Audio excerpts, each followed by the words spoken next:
hozir bor kreditingiz narxi shuncha, 36 million qancha. Bundan tashqari ham kreditlaringiz bor? Bor, endi kredit bo'lgani ham qarz ham borda endi. Qancha qarzga kirgansiz? 10 mingga yaqinda. Endi o'sha 8 oy davomida farzand 8 oy davolatish davomida, uchun ota o'zini o'qqa ham cho'qqa ham uradi Shunday, deydi. shunday. Ani cho'kayotgan odam pastga ham yopishadi deydi. Shunday. Endi uni ham O'shaning qanday? uchun. Bundan $500, bundan $1000, bundan $300 ashunday qilib yig'ib olganman. O'rtoqlar ko'rib turibsizlar, akamizni kreditlari, qarzlari ko'p, haqiqatan sharoit og'ir, Allohga oson, Xudo xolasa hammasi yaxshi bo'lib ketadi.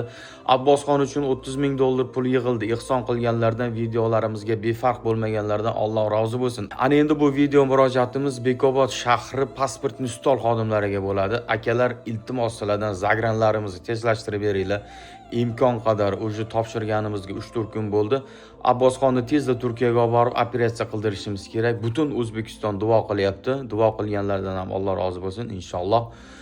Abbosxon sog'ayib ketib, kelgusida qori yigit bo'lib, mana shu tuzalib ketishiga sababchi bo'lgan barcha insonlarni bir umr duo qiladi inshaalloh. Boringlarga shukr, kuzatishda davom etinglar. Hammaga rahmat.